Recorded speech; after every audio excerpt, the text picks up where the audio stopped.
আসসালামু আলাইকুম। Thyroid operation আমরা করব কি করব না, ডক্টরকে দেখিয়েছেন, ডক্টর চিকিৎসা করতে গিয়ে পরীক্ষা নিরীক্ষা করেছেন।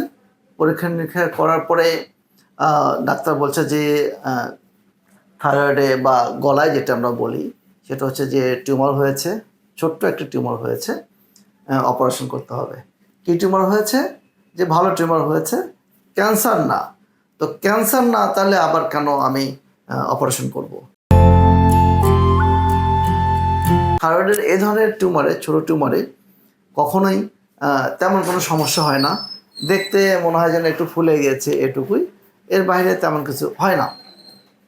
তো এইরকম সিচুয়েশনে আমরা কি সিদ্ধান্ত নেব, অপারেশন করব নাকি রেখে দেব? এটা আমার মনে হয় যে আমার চাইতে আমার রোগীর কাছ থেকে ভালো জানতে পারবো আমরা। তো আমরা ওনার গতকালকে অপারেশন করেছি, হ্যাঁ, থাইরয়েডের অপারেশন করেছি। আজকে যদিও দেখে মনে হচ্ছে না যে ওনার অপারেশন হয়েছে। তো ওনার অপারেশনটা, থাইরয়েড অপারেশনটা অনেকটা নাটকীয়ভাবে আমরা করেছি, সেটা আপনাদের সাথে শেয়ার করতে চাই, কারণ অপারেশনগুলো আসলে এইভাবে করা উচিত। তো দুলা ভাই, আপনি বলেন যে কিভাবে আপনার অপারেশনটা হলো? অপারেশন হয়েছে আমি বলতেই পারি না কি হবে।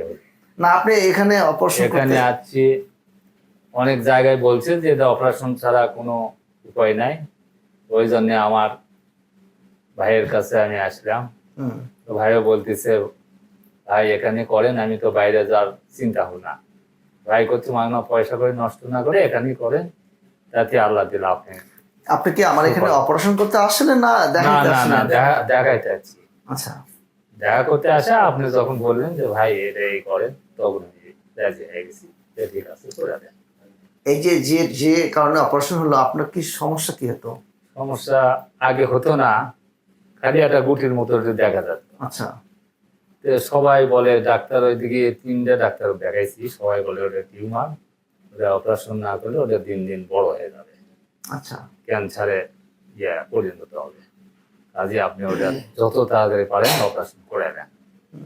তো আপনার এখানে পরামর্শ দেওয়ার আছে, এখানে অপারেশন করে ফেলছেন। তো গলায় যদি ওলপিয়ানা টিউমার হয়, ওলপিয়ানা মানে হচ্ছে ছোট্ট যদি টিউমার হয় গলায়, এবং সেটা যদি থাইরয়েডে হয়, সেটা কিন্তু অপেক্ষা করা যায় না, এটা অপারেশন করে নেওয়াই ভালো। যদি সার্জনরা বলে যে অপারেশন লাগবে, কেন অপেক্ষা করা যায় না? যে এটা পরবর্তীতে ক্যান্সারের রূপ নিতে পারে এবং অনেক ধরনের জটিলতা তৈরি করতে পারে, অপারেশনটা জটিল হতে পারে। সব কিছু মিলে যেহেতু অপারেশন করতেই হবে, তাড়াতাড়ি করে ভালো। সেই জন্যই আমি আসলে পরামর্শ দিয়েছি যে আপনার এই অপারেশনের জন্য অন্তত ইন্ডিয়া যাওয়ার দরকার নেই। বাংলাদেশে অনেক ভালো ভালো চিকিৎসক এখন তৈরি হয়েছে এ ধরনের অপারেশন করার জন্য। এবং মজার বিষয় হচ্ছে এই অপারেশনগুলো কিন্তু না কেটে মাইক্রোস্কোপিক পদ্ধতিতেও করা যায় এখন। যাই হোক, অনেক কেটে করেছেন, কেটে করার পরেও অপারেশনের পরের দিন কিন্তু বোঝা যাচ্ছে না যে ওনার অপারেশন হয়েছে।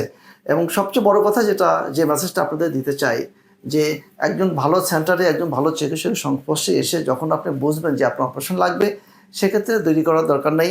দেরি করলে আপনার জটিলতা বাড়বে।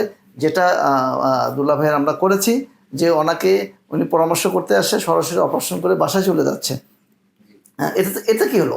এতে ওনার যে সুবিধাগুলো হলো সেটা হচ্ছে যে এই পরবর্তী এই অপারেশনে যে দিনের পর দিন একটা টেনশন থাকতো, সেই টেনশন কিন্তু ওনার থাকলো না। পাশাপাশি অনেকের সাথে কথা বলতে গেলে বিভিন্ন রকমের দ্বিমত চলে আসতো, তখন অপারেশনটা আরও পিছিয়ে যেত, হয়তো উনি ইন্ডিয়া চলে যেত। তো ইন্ডিয়ার মনে হয় যে যাতায়াত ভরার 10 ভাগের 1 ভাগের টাকাতে বাংলাদেশে কিন্তু এই অপারেশনটা হয়ে যাচ্ছে।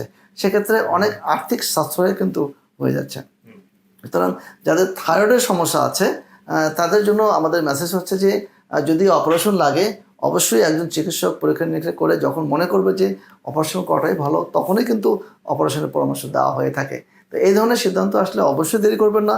একটা ভালো সেন্টারে, যেখানে এএনটি সার্জন আছে, একজন ভালো অজ্ঞানের ডাক্তার আছে, অবশ্যই অজ্ঞানের ডাক্তারকে এখানে বেশি প্রায়োরিটি আপনাকে দিতে হবে। কারণ হচ্ছে যে এটা গলার অপারেশন, শ্বাসনালীর কাছের অপারেশন। এখানে খুব দক্ষ একজন অ্যানেস্থেসিস্ট না হলে বিপদে পড়ার সম্ভাবনা থেকে যায়। কারণ হচ্ছে যে এই জায়গাটা খুবই ডেঞ্জারাস একটা জায়গা। সুতরাং অবশ্যই অপারেশনের আগে একজন ভালো অ্যানেস্থেসিস্টের সাথে কথা বলে নেবেন, তার মতামত নেবেন। সে যদি নিরাপদ মনে করে অপারেশন করে নেবেন, দেরি করবেন না। ভালো থাকবেন। আপনাদের সুস্বাস্থ্যই আমাদের প্রশান্তি। আসসালামু আলাইকুম।